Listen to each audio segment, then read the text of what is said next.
Are your hot dogs affecting your buns? And has the devil traded his fiddle for a cowboy hat? And you won't be able to smoke those leaves, man, in Cleveland. Plus the lowdown on this crazy weather. These stories and more we might have looked up on Wikipedia here on The Later Show.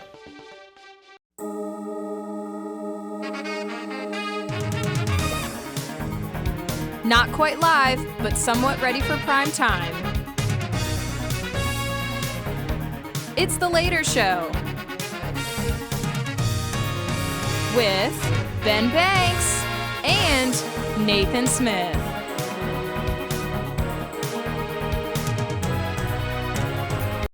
Hi, I'm Ben, as always with my co-host Nathan. So, did you hear that Donald Trump hosted SNL? Yeah, his dad dancing bit on Hotline Bling parody sketch totally won over the potential hostile crowd. Yeah, there are some organizations willing to pay protesters to sit in the audience and interrupt the show. SNL cashed in on the controversy by having Larry David throw shade during Trump's monologue as a bit. I mean, Larry David has been on a roll. First, he killed it with his Bernie Sanders impersonation, and now he's taking major shots at Mr. Trump. Welcome back to The Later Show. Yeah, we apologize for earlier. My comment about comedic shots, as in jokes, being fired on SNL was totally misinterpreted and caused a nearly 3-hour lockdown on campus. Anyway, important news out of China recently. The nation has officially ended its one-child policy in favor of a two-child policy. According to top Chinese officials, the new policy stops at 2 to avoid the messy American average of 2.5 kids per household, mainly because the 0.5 kids don't really make sense. On the bright side, proud Chinese parents can now get half the amount of sleep they were getting before and twice the amount of time spent on call in the diaper department, cleaning up on aisle China. And lately, tensions have been hotter than hell in Texas as Christians gear up against the Church of Lucifer. So this is panning out to be sort of like a pre-show fan war between what would be the ultimate death match. However, Satan is at a distinct disadvantage because anything in Texas with horns and a tail is promptly killed and barbecued into a giant steak. Ohio voters struck down a sweeping initiative to legalize marijuana in the state, proving to the entire nation once and for all that Ohio is a buzzkill. When asked about the rationale behind the initiative, Ohio lawmakers claimed they just wanted to make life easier for the Cleveland Brown fans. Lil Wayne's talents are being taken out of South Beach as the rapper's Miami home was raided by police recently as part of a civil dispute with a private jet company.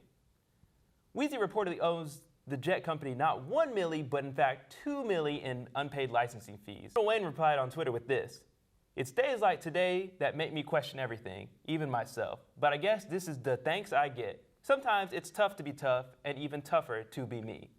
Shortly afterward, Wayne was again investigated for first-degree murder of the English language. Adele has recently returned to the spotlight after a 4-year hiatus with her single Hello and a new album 25 expected to be released on November 20th. When asked where her inspiration for the song came from, Adele replied that it wasn't really a song. It was a voicemail to her favorite pastry shop. They know her order simply by her saying, "Hello, it's me." The Republican Party is going to drastic measures to ensure that they have quality questions in the next GOP debate. The solution the party settled upon was a debate between all the potential moderators. A short list of some of the rumored questions to be included are: why are you asking us stupid questions? Can you work President Reagan into each question? Multiple choice. Who was the best president, Reagan, or Reagan? Justin Bieber has been in the news a lot lately and walking out on interviews, shows, and lunch this week. We actually have Biebs himself here to explain these recent walkouts. Thanks for being here, Justin. Justin. And he just walked out. California's got an interstellar party this weekend. Mysterious lights were seen in the sky late Saturday over the San Francisco Bay Area. The government was quick to announce that the lights were just a test missile being fired from a local naval base. But of course, after the initial freakout, residents went back to doing what they do best, partying, with the hashtag #AlienTakeoverParty. However, the party promptly ended when the aliens learned we were already enslaved by the Kardashians and internet memed, and also they ran out of guac dip, so major party foul. Sad news today about everyone's favorite breakfast side dish, bacon. Recent studies have reported that bacon, as well as other processed meats, could result in cancer. Canadian bacon was left off the list, unsurprisingly, on account of it not being from Canada and not really being bacon. The research about the danger of our beloved processed meats comes from the World Health Organization, or the WHO. Wow, I didn't know an English rock band from the 60s would care so much about our health. Thanks for looking out, Pete Townsend. While I respect their musical influence, are they doctors? The Who as doctors? Doctors Who? Well, in order to give us some closure with our processed meats, we had our on-staff poet/rapper, Troy Nelson, speak on this topic. Troy? As humans, we live our lives as hedonists, right? We search for, we desire pleasure. We actively engage in cognitive conquest to escape the blatant banality of our everyday lives. So whenever we're denied that pleasure, our lives become almost reprehensible. The things we love will kill us, and the things we don't necessarily hate, rather do not prefer, will help us prolong our still ephemeral lives. It leaves us in a state of cognitive dissonance, right? Because bacon equals happiness, but happiness equals cancer. Therefore, bacon equals cancer, but cancer makes no one happy. We watch as the vegetarian iconoclasts and pariah become even more vociferous as we loathe in denial, right? Trapped in a state of abnegation, trying to denigrate and discredit science with hope that something will change. But let's be honest, we have to accept that nothing will ever change. Jason Silva once said, we are insatiable wanting machines designed to desire, right? We don't want to know the truth about bacon. We just want bacon. But that type of greed, that cupidity will only lead us to the grave. Our cultures, our religions, our customs are changing every day. Is it not then possible for us to become the driving force of our own evolution? Bacon is a great food. It's ambrosia shared with us unworthy humans. But now we can finally extricate ourselves from its delicious, greasy fingers and regain cerebral control over our own personal humanities. A great video game narrator once said, you are Carmelo before he hit the NBA. You are Baron before what he is today. This is our start. This is our chance to break away from our apparent dependency on processed meats. It is time for us to become the paragon of the baconless age. Although an objective view of many recent studies show that almost everything will give you cancer, processed meat is being singled out in this episode.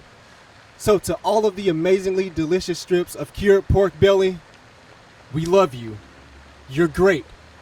But we don't need you anymore.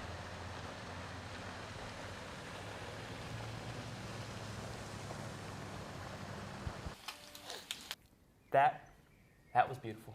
While we ponder those beautiful words and images, we actually have a very special guest again here with us today. Yeah, if you've been wondering what's been going on with the weather lately, we've got Mother Nature here herself to give us some insight into the skies. Thanks for being on the show. Oh, it's no problem. I'm so happy to be here. So things have been kind of crazy in the past few months, weather-wise. Everything okay? You betcha. Everything is right up as rain up in the clouds. Don't you go worrying about that. Well, I've actually got a question for you. I've always wondered how this groundhog thing works. Do you give him like advanced knowledge of the weather so he can come up and report his shadow, or how does that work? Now you look here. That little rodent doesn't know anything about the weather. He just pops his furry butt up one day in February and everyone acts like he's got any say in the climate. I do all the work around here. Just makes me so darn angry. Okay, sensitive topic. So there's been a lot of speculation about strange weather occurrences around the news recently. Any plans on the defense of Earth if things start getting apocalyptic? Really? I keep the crops growing and sustain life here on Earth, and now I have to protect this place too? You all treat me like a giant garbage can, then blame me for the consequences that happen. Cause and effect. Get your stuff together, people. Oh, gosh. Okay, here's a lighter topic. With the holidays right around the corner, how's your relationship with St. Nick and Jack Frost? It seems like they creep up sooner every year. Good lordy. That jolly old fart keeps just showing off more and more. People barely remember all the work I do for Thanksgiving with the change in leaf colors and nice crisp air. But no, all everyone wants to do is jump straight to winter and Christmas. I know we've kept you a while, but one last question. We here at the Later Show are pretty big comic book fans, so I've got to ask, how exactly is your job any different than the X-Men hero Storm?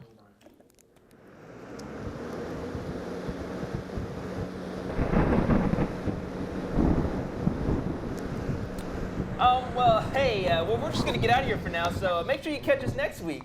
Be sure to watch past episodes on YouTube, and for all of us here, we'll see you later. Show.